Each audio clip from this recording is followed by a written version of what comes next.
هذا مقال الصدق غير مشتبه لقد أتيت ناصحا ومرشدا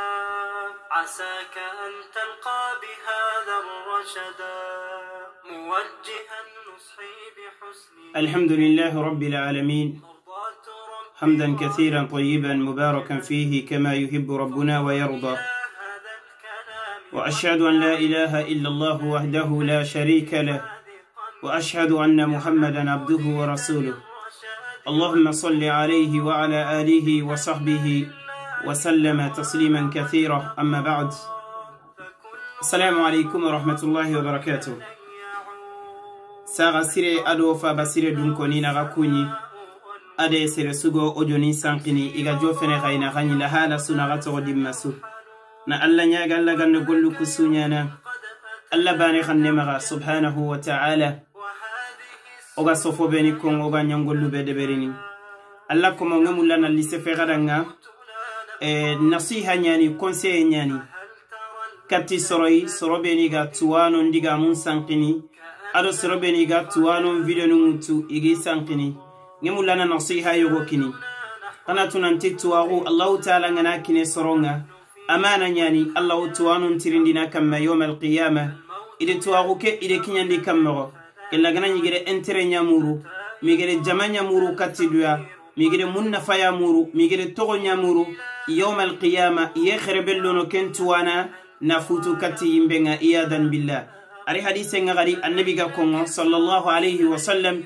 yawmal qiyama iga imbenkum muti jamani sikki fonobe kun jamani no gonga tuwano jamanga no fube nigere kinyandinde ndeberi igeme alla muru alla komo kenyani amana gore yani aga tuwanon kama tuwagu kenogonga nanti yawmal qiyama Allah taala ngitirindini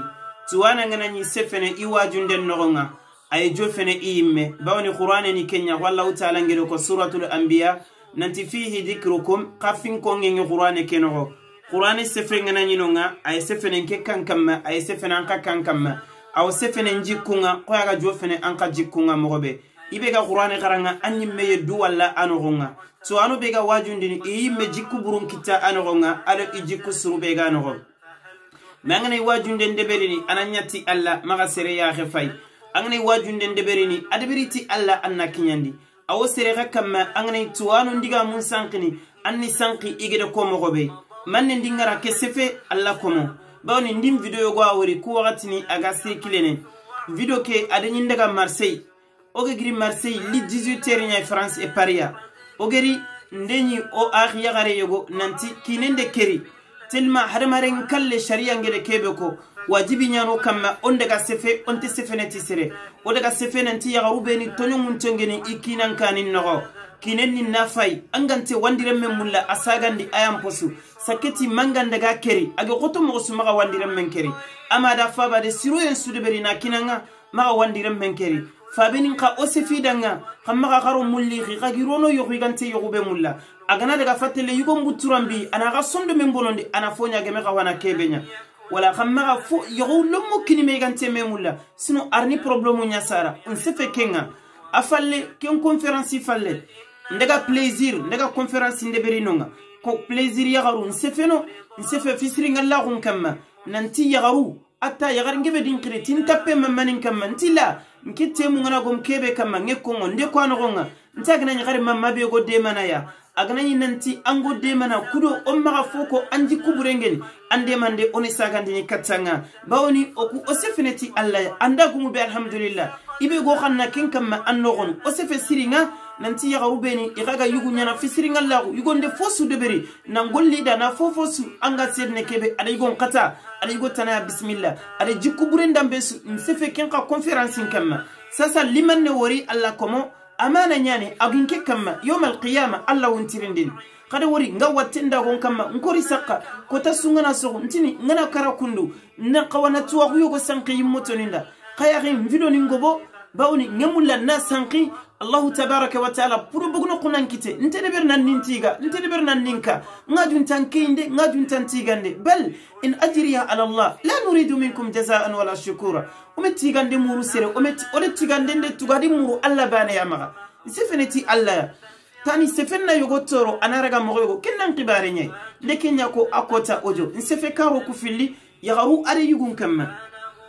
ken ojo no gonga ide mannenya ifagi daga akutua nandaga même pas ante 1 minute baka secondi dantanto nandaga utu nanti wandiremme awara andegika angante mulla ide kenya sanki soronga wala statinin kamma na kutu anna tunanti jambanta kunyani tuwana ngire digame be ko asuya timmen maga duwa digamen kitten mutanga kitten tokono ide wara statinin kamma no kube gi arrangene ina kutubake amma tunanti yawm alqiyama alla wan korosini tuwanu ndiga mu begeni arranger ine mekhe tunuti kenye isagana tuwanu ndiga mu nyautu ina mekhe tu dingira begi arrangene ina kengere statinin kam no kube gantaransene ina kutubaka no gonga ande jambe nya deberi anya jambante angante sirono na tuwana sefen kinyandi asusu wa kinyandi yawm alqiyama alla wan tirindini khwaga tuwana tirindini mogobe angante sirono kebe kenyani gakamo yugo ojuni yugoni no kube geranse nantangante wandire memulla awara anandega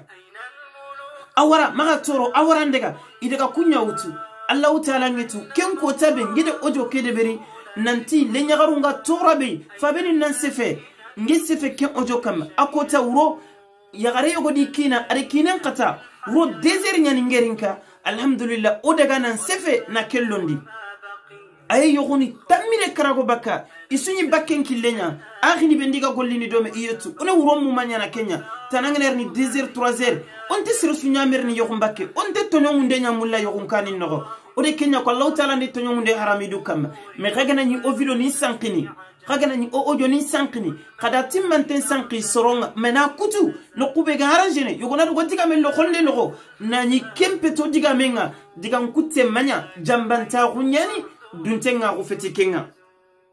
corona ke hadise terenka Allah komo amu mantenyani tananga na ngurandi ga munya ga kutini amma tunanti yawm alqiyama Allah wan korosina kama suwa anga su sankina sankanga nte maka kutu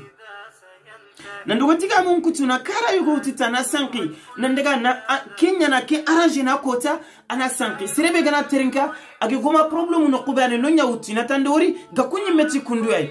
nani ade ga kunjamba nanya me ga kundiga menti mentality ga kunyi sefene manne kama o sefene ti Allah ya ga na nyoso fon kinyandi kada suwa kinyandi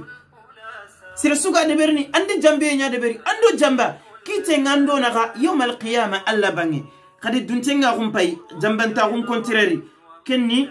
aywa duntenga gunya Allah ta'ala de manne ko subhana ati suratul nisa inogo inna Allah ya'murukum an tu'addu al-amanati ila ahliha ti Allah ta'ala ayonya merini ona duntemponi sagandi angana sere ojon kita mawajunde akinyandi mo gobe agan qawa wa idha hakamtum bayna an-nas an tahkumu bil adli angani kitini soronna gannan kititi tolongon tagunye Allah ta'ala ngi khawajunu tike Allah ni mukana nyakaga sefe sukongo Allah ni wallana nyakaga gollube de berini kenyani tuwanu de kenya ko nanti Allah tabaraka wa ta'ala adunya mi duntenga ko nyogona ni fosu khamas mana ojo sankiye ke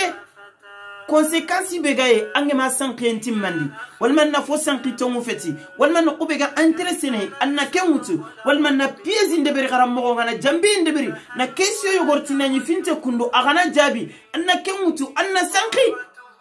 ande duntenga ko nguru jabaka du kamma ke hadise terenka annabi ga kebe ko alayhi salatu wassalam annabi ti gade dun temponi gadi sagandi katti soronga dun tenga kunni wajibi nyay hada maram men kamma anyan gollesu sallen no nyani ba anja kanyani ba sumi nyani ba kafara nyani ba anga fosu de berni islama gunno Allah ta'ala nyangen tengan kamma Allah wan korosini ari hadisi sebetin tenga hadisi sahih anin nabiy sallallahu alayhi wa sallam annabi ga ko nanti la ta'udunna alhuquqa ila ahliha annabi ti la harakota kay haqqu kusu sagandin angire serebe jambao angire serebe ojonde beri nanya mogoyogo na video nya mogobe gal linganda annabi ti haqqu qaisu sagana me yawm alqiyama hatta yaqdi li shat aljamha jigebe benne gantei agede bane ke takki aha qinyan yawm alqiyama allah benne sagandini hada marum mo hakunyana kam mo yawm alqiyama qad ki hadisi gamugo ibn abbas ga ko atharu nyani asibiti abdullah ibn abbasiya isnadun sirenyani ibn abbas ye kongonanti ibe gana kara seydum purenga alla wanjunubu ni suyampana magantanya jambanta uduntenga kubege kinanga angi makini kollempaga yawm alqiyamah lante kenyampana ibn abbas de kenya ibn mas'ud de kenya ko radiyallahu anhu nanti yawm al-qiyamah Allah ta'ala nde serebe ke karaf jihadu fi sabilillah Allah gana tirni nanti dunten pobe walma fo nyamma amana nyani duntenga hunyani annan qawa walli gollen no ande kinyandi kammo anati Allah tabaraka wa ta'ala gana tirni anati kin dunten poy kellan taga sagana kama ilan taga telle yampe yemuru ani maga dunaya tina dunten po keraga ina nya koy khollena wara jahannaba yimben no nan tan nan daga di akaman na yanqadabati agatingana ana korawure adana ko si yanqa yimben no nga yawm al-qiyamah anyana kundunyai kenyani kebe gere hadise mbogu ibn Abbas maga ibn Mas'ud maga arkati Bara'a ibn Azib atide Bara'a masalangundi Bara'ati sadaqa akhi tawnyani ngari Abdullah ibn Mas'ud de tawnyako angana serebe khibare nyagami mogoyogo allina koyeya nyande kenya kunu gakunya ndam video kekuti gakunya nde kedebe anya gelli duna nyampa sino yawm al-qiyamah ti Allah ta'ala ntina daga utanna koyeya anati yampa kenge mekite anyana koy khollam manya likenya na ga yimbe jahannam nanyan kandida batte tandalante bakana ko sandebi tigire ke ko bara'ati akhi kede tawnyako Allah ta'ala mo nyamerini ona dunten qollo oni sagi battenga ari Abu Hurairah hadithe radiyallahu anhu wa arda Abu Hurairah gakum hadithe ke ay sahih ibn Hibban hadithe ke ibn Hibban de bagandi fi sahih Abu Hurairah ko nanti annabi sallallahu alayhi wa sallam khaga netu ngakebetu khaga ganne khaga kenyatu duntenga humbate adi jarabi uboga no gonga khaga ne a conséquence ndali ken qotoyentu yawm al-qiyamah ati khasso ynyiro gono qawiye nyanyi gobono khani soyni fonne kaya khanje nyanyi gobono annabi sallallahu alayhi wa sallam ati munafiqa hungerni bange ko fonno munafiqa hungana bange ko fonno duntenga humbakano nga lew duntenga huntagano anserin tenga nduguna kesefeko afatelanche fenyillandi nanya isogonye hinne na bugu soronde mena ganga Allah komo ti duntongo ina kunya nyana garanto iga ballia soronya ndi barandia sorobe ni gini garanto nga sorom pay kunya ragana ni nya duntengunga annabi ga ko sallallahu alayhi wa sallam annabi ga ko tima ragana ni kinga shuraful juni nar ide tirni kenni manne ati fitna ni nyangille khado mena ganga yogona ga kungo jongutu anati anedi nyimme ade ko kundwa parce que ade kutu no kube ga interessene ana fitna liti ko fonde mena ga ana fitna liti tuwano de mena ganga ana fitna liti silamini nduru manneni o fay kem fitna gebe ya no gonga lenki tuwano ndigamu ine kutu ya no kube ga interessene ta ina kemutu ina deni khadiga me kege de kodo manabe digan kettenyani Allah ta'ala de kenya ko ya ayyuhalladhina amanu إن جاءكم فاسق بنبأ فتبينوا فاسق ده خبار بيجنا رخاري فين يبيجنا أجو كتون تجو فندعنا ما فيديو كتون تجو فندعنا أن تناتم من تنكينا أن سوترنكا أفلانغا كيتي بدبرني أن ركيتي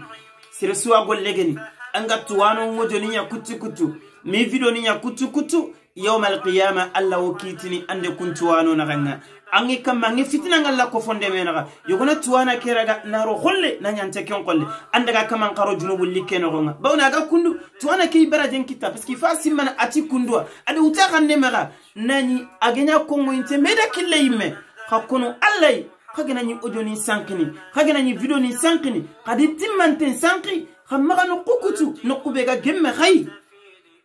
kudo gamun nafa kudo ga khibare yogoni kapalle manqeti sanketu ko statinkiyu mogeri taxin deberi statini ku kamba me xetunde nganyana kamba mobe nafa be gay ade tora be gay igarini no kube garanse naga ke xetunu ana tuana ke digame non kutu ana wore ade ke gana ni problem nga no kube garanse ne adi kina e mankange no kube garanse ne gakundi gamane kenya utanare yugo naraga gakunde dia madi yakenge problem kana kindi game no kunyare kakono allay yawmal qiyamah kitenga gade tuwano naga khabeni ga video ni sankini tuwano ne kinyandi ni ti alla ya khumen alla ni khakorosilia tuwana begede koti alla mangede koti soronya yawmal qiyamah alla wan korosini an qabegi kinyandi ni yawmal qiyamah allah ta'ala ngan korosini sikka sunta antele sigalla gan korosini sikka sunte antele sigalla gan korosini korosinde ke ya khemu maka karande haramare ngaqega kala أني محق من بقى سكت على مرنقو إترنكا أن دون فتيا أوغا ويا نياغو بينانا دكو أجوني كي خطوبة بينجد دبري أرندفو نيان يمغا فرو تينغا سوغباكي وري مسو سوغباكي غاد نيتا غنوا نيا فايكي نياغو مخن taw nga safandini kudo na lakine ummatoninga yogona utanane ga kenkutu ana no kuyogo ni sogonga